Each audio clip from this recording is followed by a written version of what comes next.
घुसपैठियों को जरूर चिंता करने की जरूरत है। এনআরসি এখন বলছে করতে হবে। পশ্চিমবঙ্গের কোনায় কোনায় এনআরসি হবে, আর এই এনআরসি থেকে কেউ বাঁচতে পারবেন না।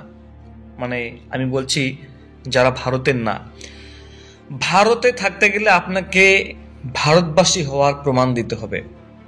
ভারতের যে ডকুমেন্টগুলি আপনার কোনো কাজে লাগবে না যখন এনআরসি শুরু হয়ে যাবে, অবভিয়াসলি অনলাইনে শুরু হবে, অনলাইনে আবেদন হবে। চেষ্টা করবেন যেন প্রথমের দিকে আপনার নামটা ওঠে এনআরসিতে। যদি না ওঠে আর যদি আপনার যদি ওয়েটিং লিস্টে নাম চলে আসে, তাহলে আপনি বুঝবেন যে আপনার দুর্ভরসা রয়েছে, মানে আপনি একটা সংশয়ে পড়ে গেলেন, ফ্যাসাদে পড়ে গেলেন, সেক্ষেত্রে কিন্তু আপনি সমস্যা পড়বেন। তো আপনাদেরকে আমি এর আগের থেকে বলছিলাম 2019 সাল থেকে কিন্তু এটা হয়ে আসছে, এটা কিন্তু একটা সময় কিন্তু হবে। আপনারা জম্মু কাশ্মীর দেখেছেন 370 এটা কিন্তু সরিয়ে দেওয়া হয়েছে। আপনারা সেটা যদি কেউ যদি জেনে থাকেন তো আপনারা বুঝতে পারবেন সেখানে কি হয়েছে। যেটা বিশেষ অধিকার ছিল জম্মু কাশ্মীরে ভারতবর্ষ থেকে বিভিন্ন রাজ্য থেকে, সেটা কিন্তু তারা চিনে নিয়েছে, নর্মাল করে দিয়েছে। তো সেই অনুচ্ছেদটা, আর্টিকেলটা, ধারাটা সরিয়ে দেওয়া হয়েছে। তো পশ্চিমবঙ্গের ক্ষেত্রেও শুধু নয়, ভারতবর্ষের সব জায়গাতেই এনআরসি হওয়ার প্রয়োজন বা হবে, যেখানে যেখানে মনে হবে সরকারের। বিশেষ করে পশ্চিমবঙ্গে যতগুলি স্টেটের, যতগুলি ডিস্ট্রিক্টের আন্ডারে যতগুলি বাংলাদেশি বিদেশি দেশে যারা থাকছেন, বিশেষ করে যারা হিন্দু রয়েছেন, যেটা অমিত শাহ তিনি বলেছেন লোকসভাতে দাঁড়িয়ে, যে অন্য ধর্মের মানুষ যারা প্রতারিত হয়ে, যারা অত্যাচারিত হয়ে এসেছেন, যারা তাদেরকে ভারতবর্ষের নাগরিকত্ব দেওয়া হবে, ক্যাব সিএবি নিয়ে আসা হবে, এবং সিএবি চালু হওয়ার পরে কিন্তু এনআরসি শুরু করে দেওয়া হবে, যেটা আপনারা প্রথমে শুনলেন।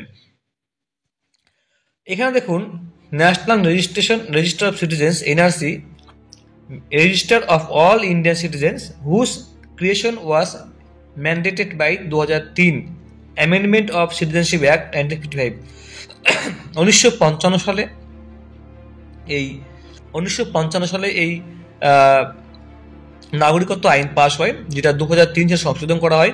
2003 সালে সংশোধন করার পরে নতুন নিয়মে বলা হয়েছে যে আপনার সন্তানদের বার্থ সার্টিফিকেট থাকতে হবে এবং পিতা মাতা অবশ্যই কিন্তু ভারতীয় হতে হবে।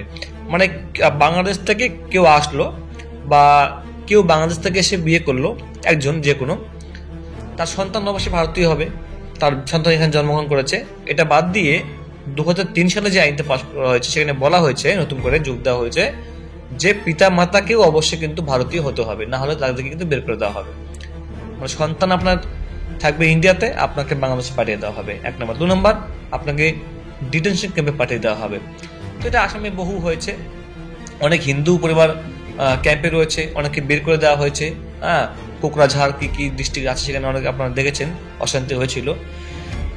তো অবশ্যই বন্ধুরা, আপনারা এমন কোনো ডকুমেন্টস রেডি করবেন। আর এখানে কিন্তু কোনো যখন চালু হয়ে যাবে, কোনো আপনার ভোটার কার্ড, আধার কার্ড দিয়ে কোনো কাজ হবে না, রেশন কার্ড দিয়ে কোনো কাজ হবে না। অনেক বাংলাদেশি আছে যারা Aadhaar card, voter card, PAN card এগুলো ফটাফট বানিয়ে ফেলছে, এগুলো কোনো কাজে লাগবে না, কোনো ডাইমেন্স কোনো কাজে লাগবে না। আপনাকে পুরনো জমির দলিল, বংশপঞ্জি, যেমন কাস্ট সার্টিফিকেট করতে গেলে আপনাকে বংশ পরিচয় দিতে হয়, সেরকম কিন্তু আপনাকে একটা বংশপঞ্জি দিতে হবে। মানে আপনার মায়ের বাবা বা আপনার দাদু, তার প্রমাণপত্র, বার্থ সার্টিফিকেট না থাকুক কিন্তু তার জমি, 1951 সালের এনআরসি লিস্ট, 1971 সালে ভোটার লিস্ট আপনারা অনলাইনে সার্চ করলে পেয়ে যাবেন। 1952 থেকে 1971 সাল পর্যন্ত ভোটার লিস্ট আপনারা পুরনো সব পেয়ে যাবেন, প্রত্যেকের সুন্দর পেয়ে যাবেন।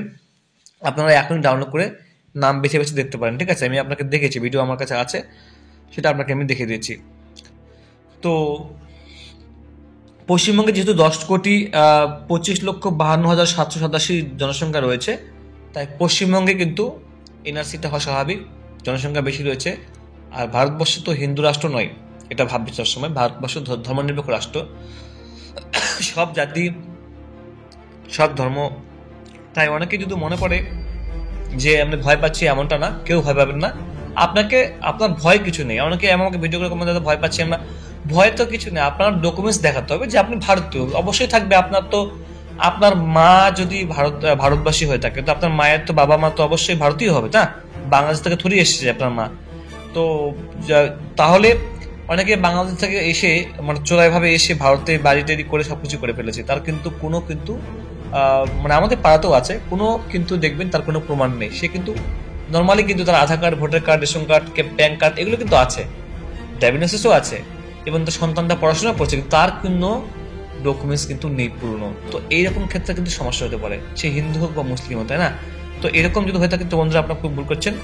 আর এখানে সমস্ত কিছু দেওয়া রয়েছে, যেটা আমি আগে আপনাকে বলেছি, হিন্দু রাষ্ট্র হিন্দু রাষ্ট্র হিন্দু রাষ্ট্র কিন্তু নয়, হিন্দুদের জন্যও নয়, মুসলিমদের জন্যও নয়, সবার জন্য দেশ আমাদের এটা। তাই এটা নিয়ে মাথা ঘামাঘামি করবেন না। সব থেকে বড় কথা হচ্ছে যে আপনাকে কাগজপত্র দেখাতে হবে, কাগজে কথা বলবে, ঠিক আছে? এনআরসি হলে কাগজে কথা বলবে, অনলাইনে শুরু হবে। তো আপনাদের আমি আমি আগেই বলছি যে প্রত্যেকটা পুরনো কাগজ, পুরনো জিনিসপত্র রেডি করে রাখুন, তাহলে কিন্তু সমস্যা পড়বেন। কেননা সমস্ত কিছু আগের থেকে বলতে বলতে বলতে বলতে একটা সঙ্গে সেটাকে সত্যি হয়। তাই এনআরসিটা হবেই, এটা একদিন হবেই, ঠিক আছে? আপনার কি মতামত বন্ধু অবশ্যই জানাবেন। Thank you so much.